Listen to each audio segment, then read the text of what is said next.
Every culture is an amalgam of its historical influences and its surrounding cultures, and Britain is no different. Our most popular dishes include pizza and chicken tikka masala, our languages being influenced by Latin and French. We're setting out to discover the truths of British culture today.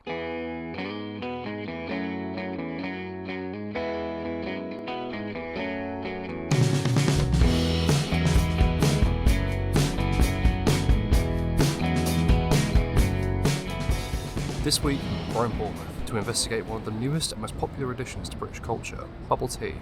My name is May Pan. I'm the creator and owner of Yobu in Bournemouth. I'm originally from Taiwan, but currently I live in the UK. So Yobu is my baby, my business, and it is a cafe that's located in the town center of Bournemouth. And it is, when I said it's a cafe, it's actually not just any regular cafe that you go to get your regular cup of coffee or tea. We specialized in bubble tea and frozen yogurt and Taiwanese styled or East Asian styled food and drinks. Okay, so as I said, I grew up in Taiwan. That's where I finished my primary education. So my uni degree is in pharmacy, so that's what I studied. But I continued to do a master's degree in pharmaceutical sciences. And then I entered the pharma industry. So in the first 15 years of my career, I was working in the pharmaceutical industry. And I always said that when I go and give business talks to students, and the way I introduce myself to get the students' attention is I say I used to be a drug dealer. And then everybody got, "Wah!" And then I said, but a legal one. Yeah, and so a few years after I started to work in the pharmaceutical company, I went to the US to get another graduate degree. So I went to one of the best business schools in the world, at Wharton Business School in Philadelphia in the US. And I got my MBA degree there as well. What is bubble tea? Okay, so to start the story, we need to go all the way back to the 80s, right? So bubble tea was actually created in Taiwan, where I came from originally, my home country. So Taiwan is a small subtropical island in East Asia off the South China Sea. And the climate is very hot and humid there all year round. So there we are ethnic Chinese people. So traditionally we drink tea hot, like people do here in the UK. And traditionally, we drink a lot of tea until the 80s when we started to receive a lot more influences from the West. So the tea sales plummeted in Taiwan at that time. So a lot of tea business owners, tea shop business owners, or tea plantation owners started to worry a lot about what's happening to the future of tea. So the legend goes that a very clever tea shop owner in Taichung in central Taiwan came up with the idea to modernize the concept of tea drinking.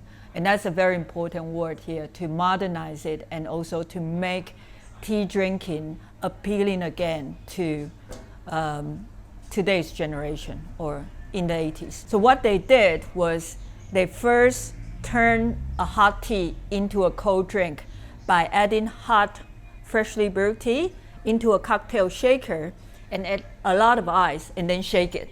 So first of all, they turned the drink into an ice drink, making it a lot more attractive to drink in summertime or in the hot climate. Then what they did next is, to make it more interesting for the younger generations by adding flavors into the drink. But they quickly developed a lot of different flavors in the milk tea category as well as the fruit tea category. And then they thought, okay, let's make it even more interesting by adding toppings into the drink. So we have a lot of different dessert dishes that we eat in Taiwan. And one of them is tapioca, the black pearls that's well known now. So the popping pearls or the black pearls or the tapioca pearls, they add that into the drink, into the milk tea, And then that's the birth of bubble tea in the 80s.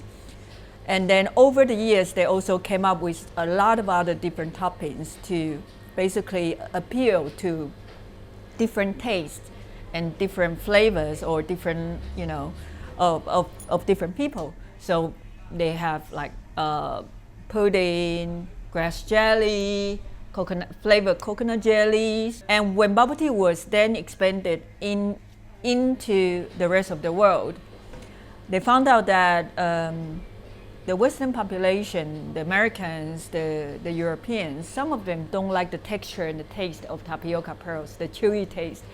So again, the clever Taiwanese businessman came up with this concept of popping juice bowls.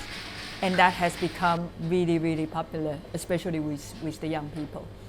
I would say that the trend started in the UK maybe around 10 years ago. In the beginning, you only found bubble tea shops in and around Chinatowns in big cities, like in London, in Birmingham, in Manchester. But from about 10 years ago, bubble tea started to go into secondary cities and big towns. And that's about the time when I opened Yobu. We opened Yobu in 2015. We're the first bubble tea specialized cafe in Bournemouth when we opened it in May 2015. What makes Yobu unique is something that's really important for us from day one. It's never just about a great cup of drink. It's never just about it. It's about the best possible customer experience we can provide to all our customers. Okay, so we have a maxi watermelon fruit tea with aloe vera jelly, no ice and a straw inside here. No problem. Anything else? And of course, don't get me wrong, great food and drinks is always vital to us at Yobu. But for me, that's the foundation. Is we have, with great confidence, I believe that we have the best bubble teas in Bournemouth, if not in the whole country, And we always do our best to make sure that our food and drinks are served in the best possible quality with the best possible ingredients. So customers will feel that we are always caring for them when they are in the store until they actually leave. And that's what makes Yobu so unique. When I decided to start my own business, I first decided, okay, I want to actually open a frozen yogurt shop because I'm a foodie myself. I love good food and good drinks. And I love frozen yogurt. I used to have frozen yogurt when I went to the US on business trips in my previous career. And so and frozen yogurt was very trendy at the time in around 2013, 2014 when I was thinking about starting my own business. So I started to look into frozen yogurt shops. And I remember I made a field trip to London and I stayed there for about 4 days. I visited 16 frozen yogurt shops, had 16 tubs of frozen yogurt, had a really bad brain freeze. And I was there observing everything that each shop was doing, right? So each frozen yogurt shop, their service, their products, their menu, their in-store display, their staff, their customer types, their location, and everything. And one day I went into a big top shop, the clothing shop in Oxford Circus, to visit a frozen yogurt kiosk inside top shop.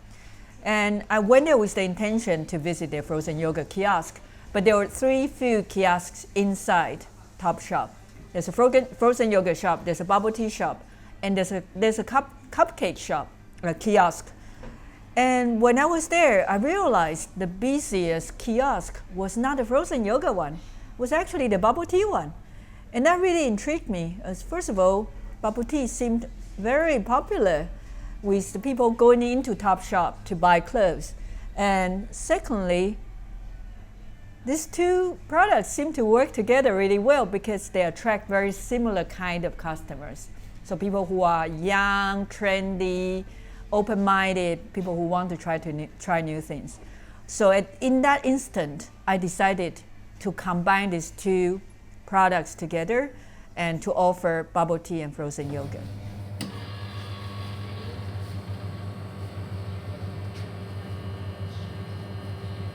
You'll be surprised, but tapioca is amazing when you have it together with frozen yogurt.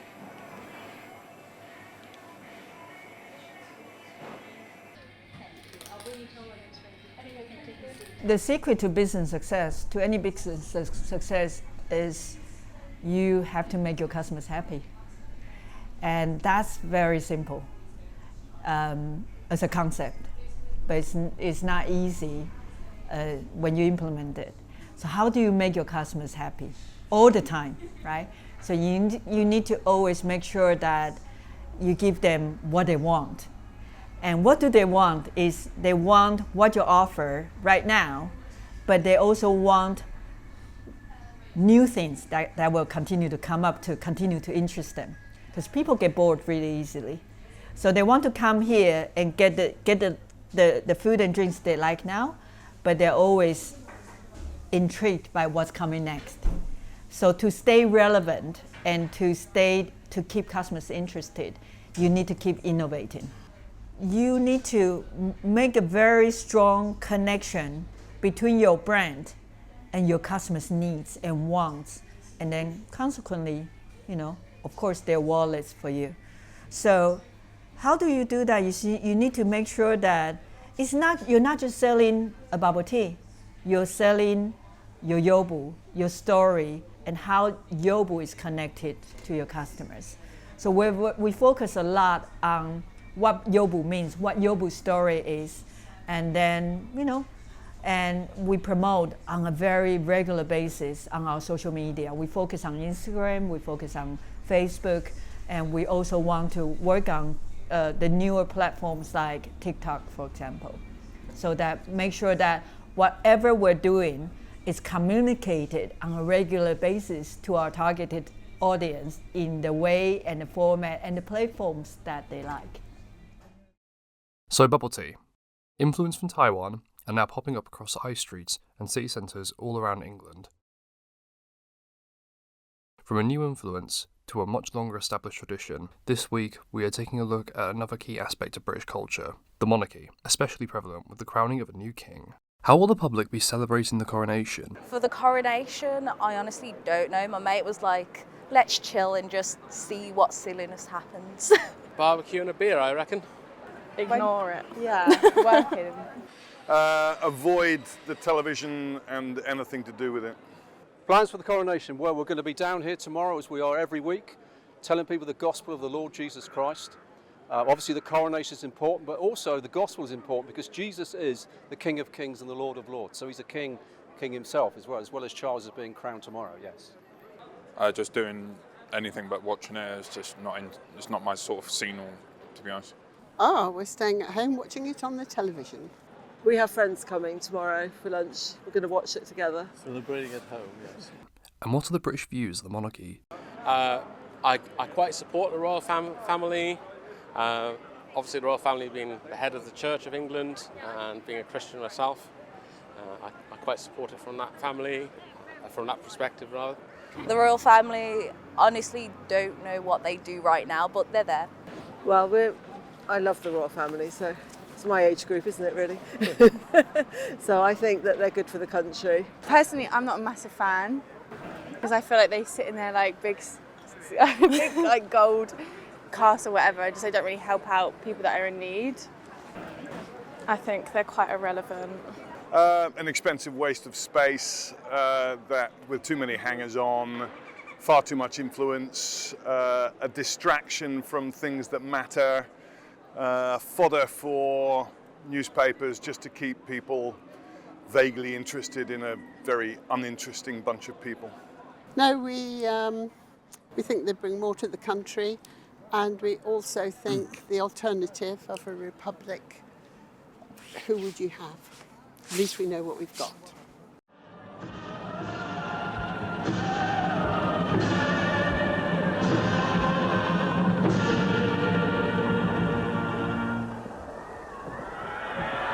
The last coronation was of Queen Elizabeth II on June 2nd, 1953.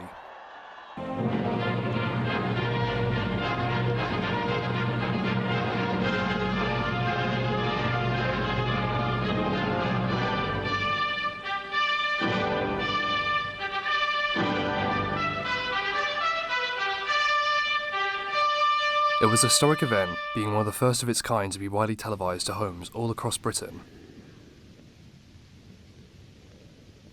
In fact, 27 million people tuned in to watch it live in the UK. This made it a crucial point for the royal family and their relationship to the public and to modern media. Another notable event from this coronation was the invention of the dish Coronation Chicken, the impact of which can still be seen across sandwiches and salads in British culture today. As it does not signify the start of a monarch's official reign, the coronation is a purely symbolic formality. Their reign commences the moment after the passing of a previous monarch. Queen Elizabeth II passed away on the 8th of September 2022.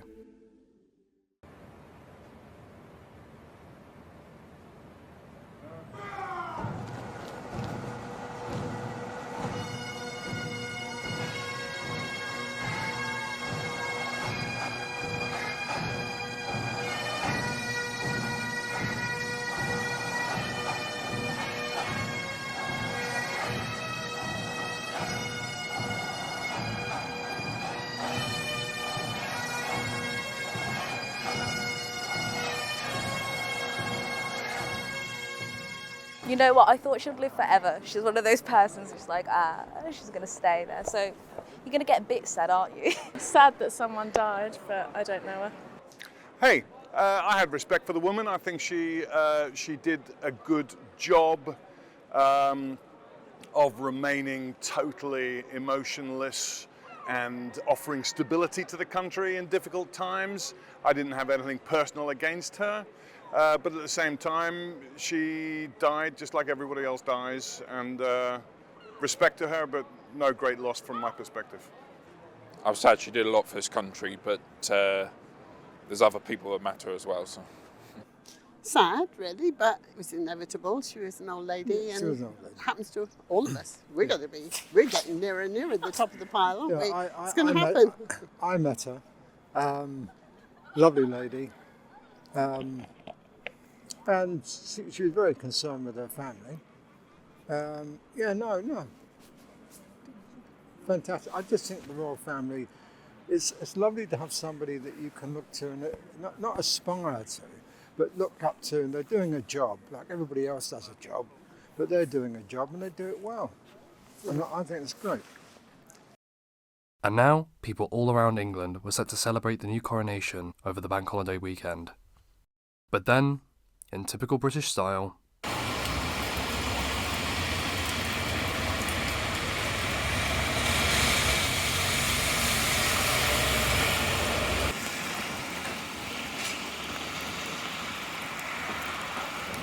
but did this stop British people from going out and enjoying the coronation? Of course not.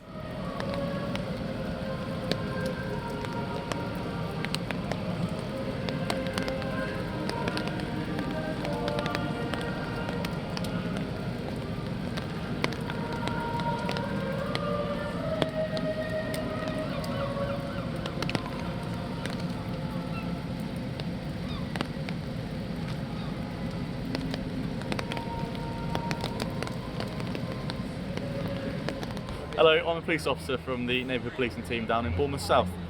We cover the town centre, and we go around saying hello to people, making sure everyone's in order and making sure everyone's enjoying their day. Today here at the coronation we're just out on foot, nice high visibility patrol for members of the public to see, and we take photos with people as well and just engage with the community and kind of build that picture between the public and the police and get a good rapport going. So that's why we're here.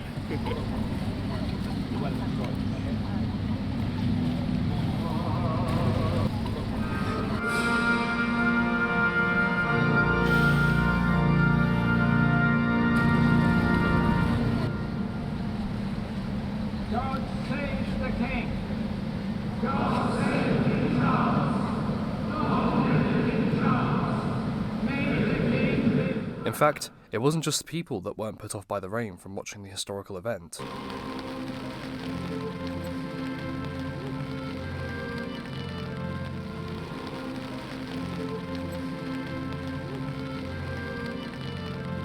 Luckily, the rain went away, allowing people to properly celebrate. One typical example of this would be the street parties held all over the country on such occasions. We are organising a street party for the King's celebrations. My wife's been the main organiser and I've just been helping. I'm here with my friends and I'm joining their street party with my neighbours. I was young when Queen Elizabeth took the throne. I think it's been nice because it's been big, but it's not been like overly extravagant. And there we have it. Another dive into British culture today. Next week we'll be looking at the new influences of anime and manga, and the infamous event of cheese rolling.